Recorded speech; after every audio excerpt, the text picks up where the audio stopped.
So, hello class 7 students and welcoming you all back to your chapter। तो थोड़ा बहुत आपका जब ये वीडियो देख रहे होगे तो टेक्निकल इश्यूज की वजह से जो आपकी पहली वीडियो होगी वो मेरे ख्याल से एक आध दिन डिले हो जाएगी। तो this will B probably you will be seeing in Wednesday अगर आपका डे ऑर्डर वगैरह चेंज नहीं होता है, लाइक आपका डे स्लॉट चेंज नहीं होता है तो। But other than that I guess this is your second episode. This will be your second episode. हमने पहले आपके पहला ये आपका नेक्स्ट चैप्टर हमने सेकंड चैप्टर शुरू कर दिया है with of that name is arithmetic expression. So हमने पिछले क्लास में सीखा था कि कैसे कैसे सिंपल एक्सप्रेशंस होती हैं, लाइक इसी को हम एक्सप्रेशन कहते हैं, जो कि आपकी कोई भी वैल्यू को हम इवैल्यूएट करके निकालें। यानी कि कोई भी वैल्यू को हम कैसी तरह से कितनी तरह से इवैल्यूएट कर सकते हैं, जैसे कि 12 को ही हम 10 प्लस 2 15 माइनस 3 3 इंटू 4 और 24 डिवाइडेड बाई 2 की तरह लिख सकते हैं। Then we also learned then how can we compare those expressions, right, by using equals to, less than or greater than sign, right? Like 10 plus 2 is 12 is greater than 7 plus 1, that is 8, right? Same way we did some questions. But then we also learned about how to compare without actually calculating or evaluating. By saying what is, like we have seen these example of Raja and Joy, like this has 1023 and 1022. So we'll take just a smaller number, like, and here is 1022. So 1022 is a base thing, and plus one, like for 1023, so it is one ball extra. Let's say marble we are talking about, so one marble extra than 1022. And then you have 125 and 128. So base price will like base, not price actually, but the base will focusing on. So this will be 125 and this will be three marbles. So one marble, three marbles, right? Other than that, this was like how can we compare such equations without actually calculating or evaluating the values, right? This was how that we compared them, right? Other than that, now we will be also seeing that how to read and evaluate such complex expressions. So how to we'll be doing the reading and expression evaluation of those expressions that we have learned already, or maybe we'll be learning. So we'll go through that now, right? Sometimes when an expression is not accompanied by a context, there can be more than one way of evaluating its value. In such cases, we need some tools and rules to specify how exactly the expression has to be evaluated. कभी कभार expression होता है, उसका context हमें पता नहीं होता, but हम उसको बहुत ही अलग अलग तरीके से इवेल्युएट कर सकते हैं कि हम ऐसे भी लिख सकते हैं, ऐसे भी लिख सकते हैं। उस केसेस में हमें कुछ कुछ टूल्स की और कुछ कुछ रूल्स की जरूरत होती है, जिससे कि हम स्पेसिफाई कर सकें कि दैट वो एक्सप्रेशन को हम कैसे इवेल्युएट करें, right? To give an example with language, look at the following sentence. तब हम लैंग्वेज से अगर एग्जांपल दें तो यहाँ पे आप सेंटेंस देख सकते हैं। Sentence, Shalini sat next to a friend with toys.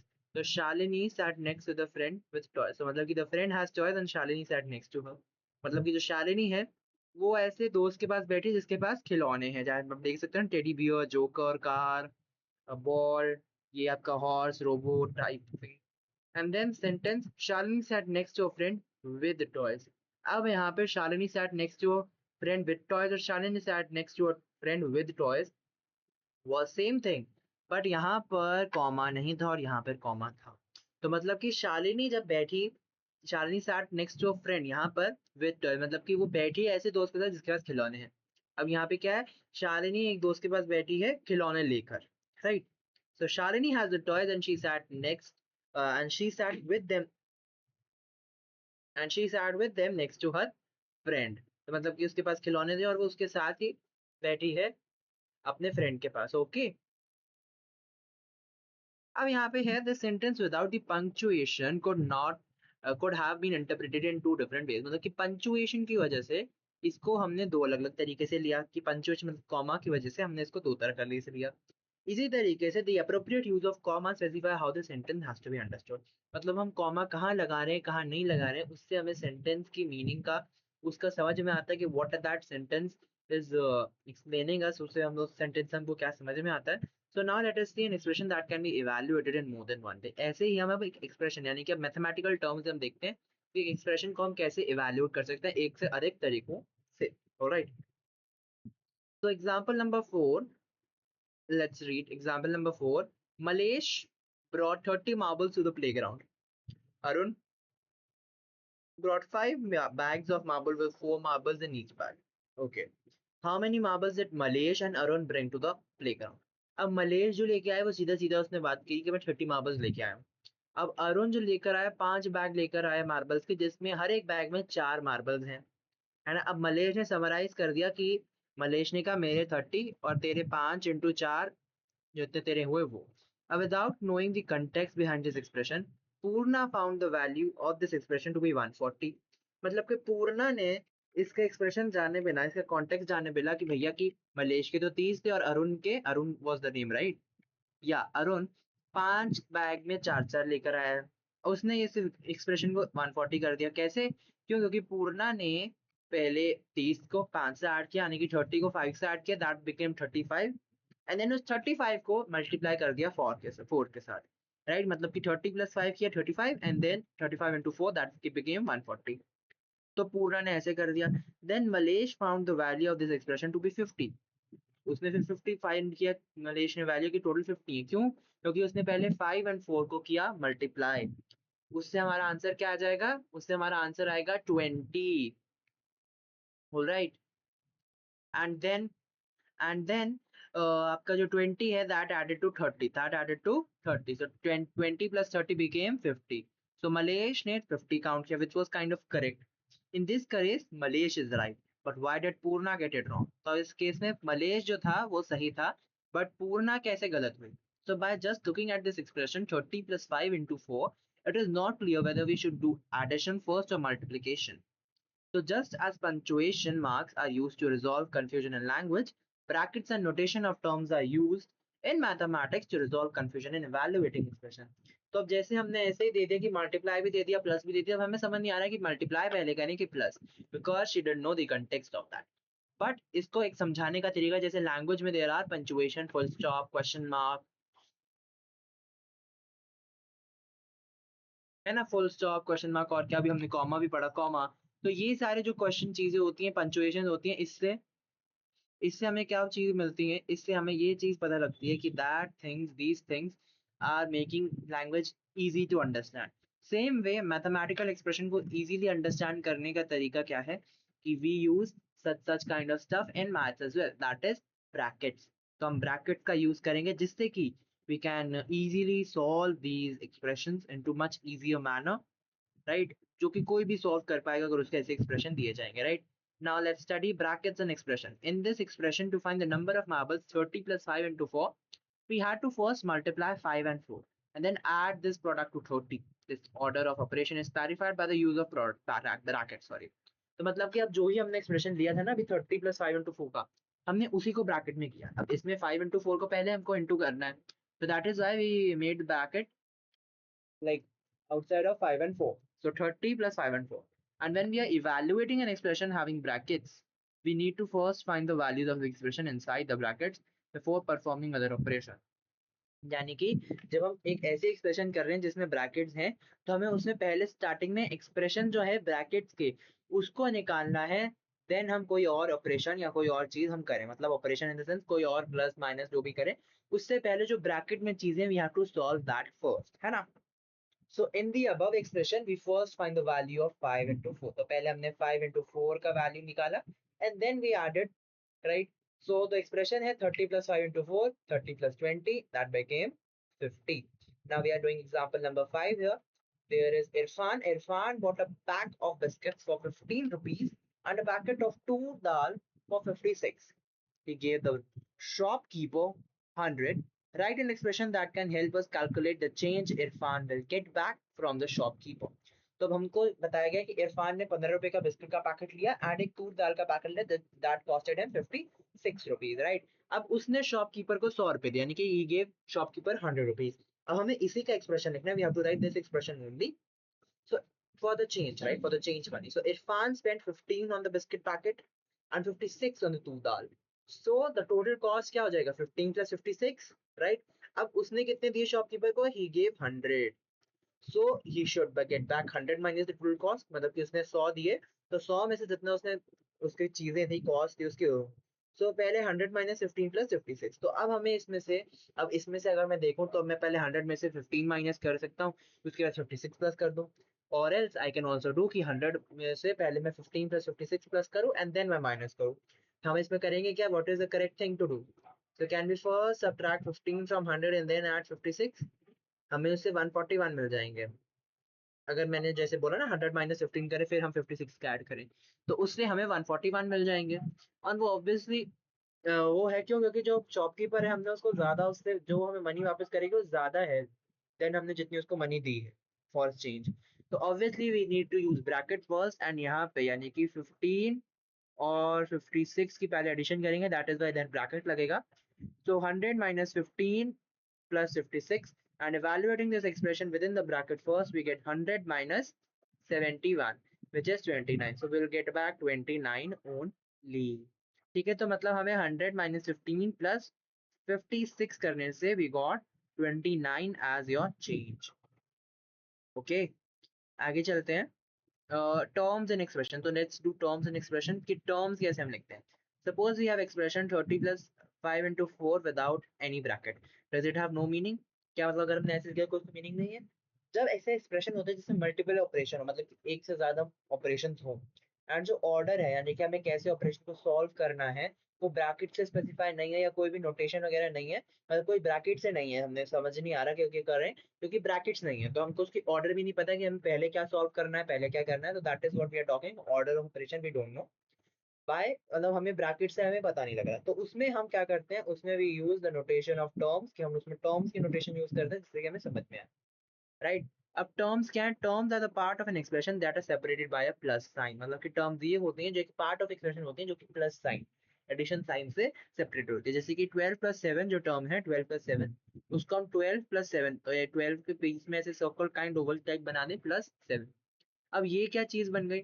Now will see, we will keep marking each term of an expression as above. अब हमेशा अब जो भी टर्म हमें मिलेगी उसके एक्सप्रेशन को ऐसे हमने करा। अब इस तरीके से marking the term is not a usual practice, अब इसको ऐसे मार्क करना एक ऐसी यूजुअल प्रैक्टिस नहीं है। This will be done until you became familiar with this concept, ये तब तक किया जाना चाहिए, मतलब कि ये एज एन पर्टिकुलर चीज नहीं कि ऐसे आप टर्म लिखे, तब तक करना चाहिए जब तक आपको समझ में नहीं आता concept. This is just for an explanatory thing, right, कि आप ऐसे करो। Now what are the terms in 83 minus 14? अब 83 minus 14 से क्या करें? अब we know that subtracting a number is the same as adding the inverse of the number, मतलब कि inverse of the given number is opposite to it, right? जैसे कि अगर इनवर्स में 14 का करूं तो -14 आ जाएगा, और -14 का इनवर्स है 14, तो मतलब जो सब्ट्रैक्टिंग होती है वो एडिंग, उस सेम नंबर को अगर हम एडिंग करें तो उसका ही सब्ट्रैक्टिंग इनवर्स होता है।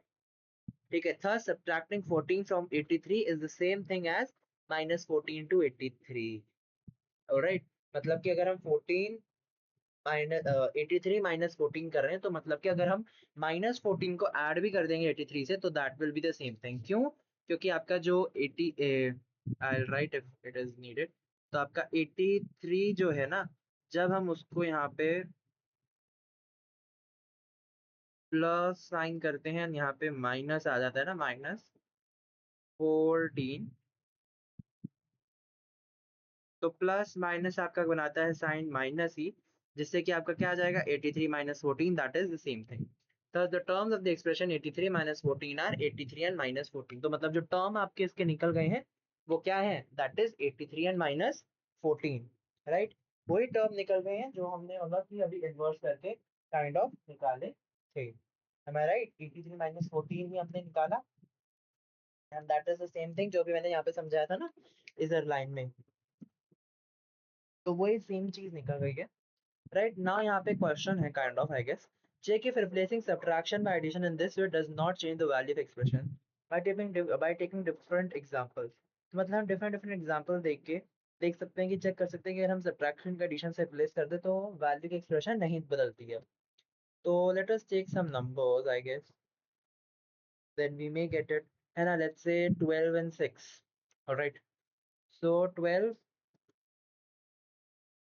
and 6, ठीक है, मैं यहाँ पे नीचे में कर लेते हैं। सो 12 minus 6 equals to what? 6, right? And 12 plus minus 6 equals to, हो गया, I'm so sorry, तो 12 प्लस माइनस 6 क्या हो जाएगा? क्योंकि मैंने अभी बताया प्लस माइनस माइनस, तो 12 minus 6 इज अगेन 6, है ना? तो ये आपका आंसर हो गया इसका। Can you explain why subtracting a number in the same as adding its inverse using the token model of integ, integers that we saw in class 6 textbook of the notebook?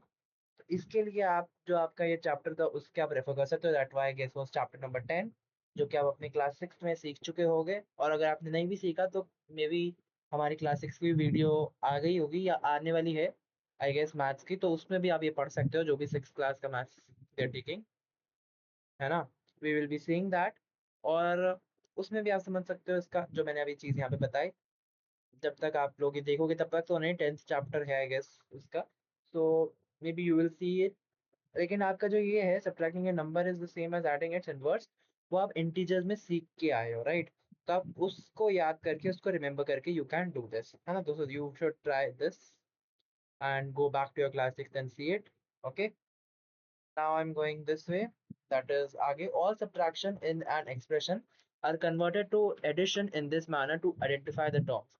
मतलब कि जितने भी हमारे ये हैं हमने उसको जितनी subtraction है उसको हमने addition में convert कर दिया इस तरीके से करनी पड़े. Here are some example of the expression and their terms. And जैसे -18 -3, so -18 plus -3, 6 into 5 plus 3, so 6 into 5 हमने एक में कर दिया plus 3, 2 minus 10 plus 4 into 6, तो 2, यहाँ पे देखो माइनस का नहीं था तो इसका हमने नहीं लगाया, right. So 2 minus 10, so 2 plus minus 10 and plus 4 into 6। सो हम अगर नोट करें तो 6 into 5 और 4 into 6 जो है उनको सिंगल टर्म में ही लिया गया, क्यों? क्योंकि उसमें कोई भी प्लस साइन आपका नहीं था। जैसे कि आपका ये वाला term 6 into 5 and 4 into 6। In the following table some expressions are given, complete the table below. तो हमें ये टेबल जो गिवन है हमें इसको कंप्लीट करना है, so we have to complete the table, right? So let us do it. Okay. 5 into 6, so I guess ऐसे में लिख लेता हूँ। यहाँ पे लिख लेंगे हम, इसको I'll change the color to this color is fine I guess। तो पहले हमसे इसमें हमें टर्म्स लिखनी है, जैसे ऊपर कैसे लिखा है वो देखना है। 13 थी, देन -2, देन 6, तो इसमें आपकी टर्म दो ही बन रही हैं, दैट इज योर 5, 6 into 3, है ना। अब इधर क्या टर्म बन रही है, इधर बन जाएगी आपकी 4,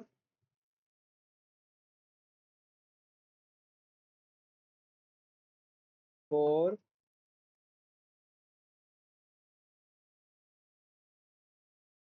15, है ना, 4, 15 और क्या, और -9, -9। तो अब यहाँ पे आपके इन टोटल कितनी टर्म्स हो जाएंगी, 4, 15,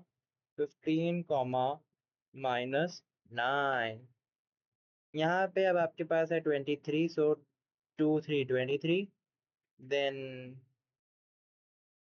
-2 है तो इट विल बिकम -2 + 2। बताइए आप लोग, माइनस उसके साथ ही आ जाएगा तो वो हो जाएगा -2। देन यहाँ पे है -2 into 4, तो -2 तो है ही, बट यहाँ पे 4 भी है, सो -2 into 4। अब यहाँ पे +16 है तो 16 तो प्लस में है तो वी विल जस्ट राइट 16। हमारे पास भी इसमें भी तीन टर्म्स बने थे, कौन कौन से थे, 23, -2 into 4, 16। अब यहाँ पे भी तीन टर्म्स बन जाएंगे आपके आराम से, 2 8 28,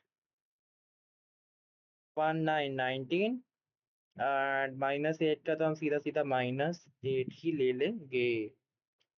ऑलराइट, तो यहाँ पे आपका एट द लास्ट 28, 19, -8। ठीक है। Now we will see how terms are used to determine the order of the operation to find the value of an expression। मतलब कि अब हम देखेंगे कैसे ये जो terms हैं हम इनको use करते हैं जिससे कि हम ऑपरेशन, ऑर्डर क्या है ऑपरेशन का वो फाइंड कर सके, पहले किसको हम ऑपरेट करें, कौन से ऑपरेटर को यूज करके, कि पहले हम प्लस करें, पहले हम माइनस करें, पहले हम इनटू करें। उसमें हम क्या करें, and then we will start the expression having only addition, मतलब सबसे पहले हम एडिशन से ही शुरू करेंगे। With all subtraction suitably converted into addition, मतलब कि एडिशन इन द सेंस कैसे कि जो जितनी सब्ट्रैक्शन टर्म्स भी हैं, हम उनके जो माइनस साइन है वो उनके नंबर के साथ ही will give it and will just convert it as an addition. ठीक है, हमने वैसे करा, तो अब वैसे ही हम शुरू करते हैं। ठीक है, बट लेकिन वो हम करेंगे अपनी नेक्स्ट क्लास में। Okay, the upcoming lecture may be next week और what ever whatso the day order will be, उस हिसाब से वो आएगा आपका। तो देखेंगे उसका जब भी हम करेंगे, तो will start that. But we will end this class with this question, the single question, that is does changing the order in which the terms are added give differently values. मतलब कि अगर हम चेंज कर दें order का जिसमें वो differently added है, मतलब कि एडेड जैसे हैं, वो उसको अगर हम बदल दें तो क्या वो अलग चीज देगा कि नहीं। So it is not I guess and this thing, जैसे कि अगर मैं यहाँ पे भी कोई एग्जांपल लूँ सिंपल सा, लेट्स से ये ले लास्ट कोई भी ले लेता हूँ मैं, आई जस्ट टेक कोई भी एग्जांपल, जैसे कि आई लेट दिस 4 + 15 - 19 का। सो अगर मैं 4 + 15 - 19 का लूँ, है ना, सो फर्स्ट तो आई राइट नो, क्योंकि ये से तो कोई वो जवाब नहीं हुआ। No,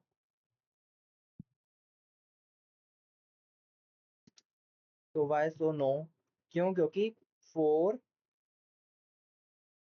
+ 15 +- 9 is this, yeah, +- 9 is equal to क्या, is equal to 4 + 15 is 19, 19 +- 9 is minus obviously 9, so that becomes 10, so it is 10, right? Or else we can do what is, हम और इसको कैसे तरीके से लिख सकते हैं, अगर हम इसको ये जो -9 था इसको हम स्टार्टिंग में लिख देते तो, और लेट से हमने यहीं पे लिख दिया इसको -9।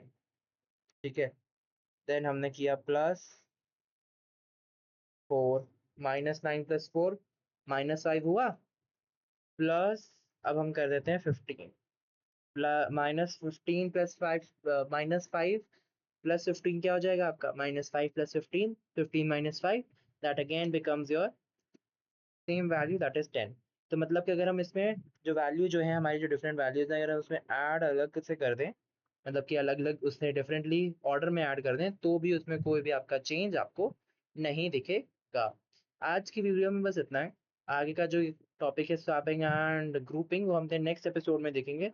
इस एपिसोड में हमने देखा कि कैसे हम टर्म्स बनाते हैं एक्सप्रेशन में, है ना, by addition, by using additions, brackets देके क्यों हम यूज करते हैं, and what difference they make.